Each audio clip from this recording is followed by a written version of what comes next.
अब खबरों में आगे बात करते हैं लखीमपुर खीरी की, जहां पर शारदा और घाघरा नदी अपने रौद्र रूप में बहकर तबाही मचा रही है, जिसके चलते लखीमपुर खीरी की अगर बात की जाए तो 5 तहसीलें बाढ़ से प्रभावित हैं और इन तहसीलों की लगभग 1.5 लाख की आबादी बाढ़ से जूझ रही है।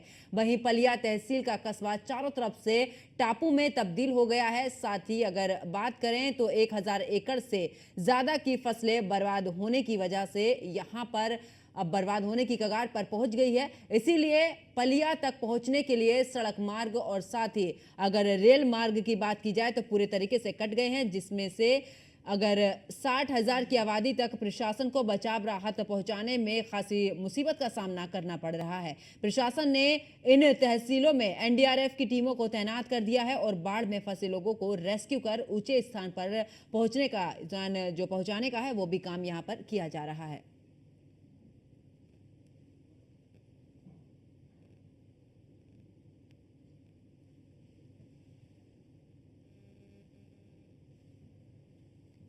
तो फिलहाल एनडीआरएफ की टीम को तैनात भी कर दिया गया और बाढ़ में फंसे लोगों को रेस्क्यू कर ऊंचे स्थान पर पहुंचाने का काम भी यहां पर प्रशासन की तरफ से किया जा रहा है। तो जिस तरीके से आप तस्वीरों में भी देख रहे हैं किस तरीके से यहां पर तब्दील हो चुके हैं पूरे तरीके से बाढ़ के पानी में, और ऐसे में देखा जाए तो लोगों के लिए प्रशासन की तरफ से भी रेस्क्यू चलाया जा रहा है। और इस दौरान एनडीआरएफ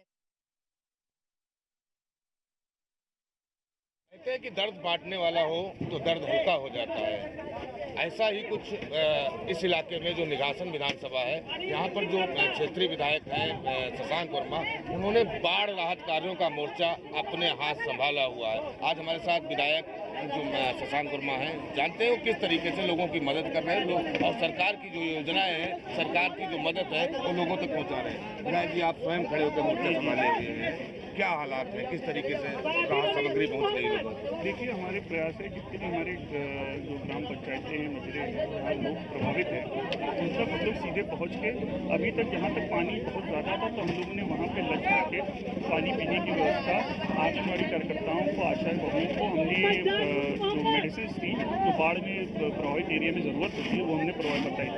अब जैसे जैसे पानी कम हो रहा है तो हम लोग जो राहत सामग्री है 1-2 दिन के अंदर ही उन गाँव तक पहुँचाने का काम हम कर रहे हैं। आपके सामने ही यहाँ पे 300 कुछ परिवार के जो हमने नोट डाउन करके उन तक ये हमें राहत किट जो माननीय मुख्यमंत्री जी के माध्यम से हम लोग शासन के माध्यम से हमको प्रोवाइड होती है, उस पर लोगों तक सीधे पहुँच सके, इसके लिए यहाँ सुनिश्चित करके कैंप लगा के यहाँ पे अभी सीएमओ भी आए थे, एसडीएम, पूरा प्रशासन यहाँ बुला के अपने लोगों की जो परेशानी है उन तक पहुँच सके और हम सही से इसको जल्दी से निदान कर सके, ये व्यवस्था हम लोग यहाँ करें। शशांक, जब लोग तमाम विधानसभा में दौड़ रहे थे तो वहाँ पे लोगों की बड़ी शिकायत थी कि हमारे विधायक नहीं। निघासन एक विधानसभा ऐसी है जहाँ आप स्वयं मोर्चा संभाले हुए, लोगों से बात भी उन्होंने कहा कि हमारा विधायक मौजूद रहता है।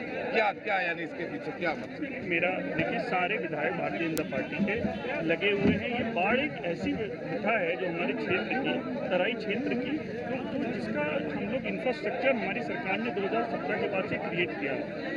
मेरी खुद विधानसभा में बाढ़ को रोकने के लिए जो बंधा रोड आप यहाँ जिस पर आप चल के यहाँ आए हैं, मेरे पिताजी के माध्यम से 2002 में बनाई गई थी। इससे हमारी 1 लाख की जनसंख्या पानी के प्रभाव से बचती है। इसी तरह से मेरे क्षेत्र में 11 बांध इस तरह से हमने बनाए हैं जिससे आज कटान नहीं रोकी जा रही है। अब हम लोग की बस यही प्रयास है किस प्रकार से हमारे 8 विधानसभाओं में जो लोग बाढ़ से प्रभावित हैं उनको किस तरह से हम राहत पहुँचाएं, वो सारे लोग हमारे कार्यकर्ता, विधायक, जनप्रतिनिधि सब लगे। तो शशांक वर्मा का कहना है साफ तौर पर कि हम लोग बाढ़ भूमिष्ठा के समय जनता के साथ हैं और रहेंगे। हम हर कोशिश करेंगे कि हमारे क्षेत्र के जो नागरिक हैं उनको बाढ़ राहत सामग्री पहुंचाई जाए। देखिए Jaiswal, news on India, Lakhimpur Kheri. पहाड़ों से आने वाला जल सैलाब लखीमपुर खीरी में तबाही की एक नई इबारत लिख रहा है। लखीमपुर खीरी में बाढ़ के हालात यह है कि करीब 150 गाँव जलमग्न है, जहाँ लोगों को तमाम समस्याओं से जूझना पड़ रहा है। उधर नदियों से आने वाला पानी जो सैकड़ों हेक्टेयर भूमि थी, खेतों पे लहरा रही थी, उसको अपने आगोश में समेट रहा है। लेकिन प्रशासन कागजी घोड़े दौड़ाकर खाना पूर्ति कर रहा है। लखीमपुर खीरी में पलिया, गोला और धौरारा, निघासन तहसीलें जो हैं इस समय बाढ़ग्रस्त एरिया है जहां पर लोगों को काफ़ी तकलीफें हो रही हैं। लोगों के घरों में खाने पीने को जो खाने पीने की सामग्री थी वो भी ख़त्म हो चुकी है, लेकिन प्रशासनिक अफसर जो है वो कागजी घोड़े दौड़ा कर और खाना पूर्ति कर रहे हैं। ऐसे में बाढ़ पीड़ितों को समस्याओं से दो चार होना पड़ रहा है। पूरी जो हकीकत है बाढ़ पीड़ितों की वह दर्द से भरी हुई है। देखने वाली बात होगी कि आखिर प्रशासन कब इनकी सुध लेगा। AK Jaiswal, news India, Lakhimpur Kheri. Nepal में अत्यधिक वर्षा होने की वजह से शारदा नदी में बहुत ज़्यादा पानी आ गया है। खासतौर से बनबसा बराज में बहुत पानी गुजरा है, जिसकी वजह से पलिया के कुछ गांव जो हैं वो प्रभावित हुए हैं, जैसे कि आज़ाद नगर, गोविंद नगर और पटेहन। ये कुछ गांव हैं जिनमें काफ़ी ज़्यादा लोगों को रेस्क्यू किया गया है, उनको राहत सामग्री पहुंचाई गई है प्रशासन द्वारा। अब वो धीरे धीरे पानी बढ़ती हुई मात्रा में शारदा बराज की तरफ आ रहा है। और निघासन में भी हमारा एक रतिया गांव है जहाँ पे अभी वर्तमान में NDRF रेस्क्यू ऑपरेशन कर रही है। वहाँ 15 लोग बच्चे समेत रेस्क्यू कर लिए गए हैं अब, और उनको वापस सुरक्षित स्थल पर लाया जा रहा है। विभिन्न जगहों पर पूरे जनपद में जो जो गांव प्रभावित हैं, लगातार हमारी टीमें वहाँ पहुँच रही हैं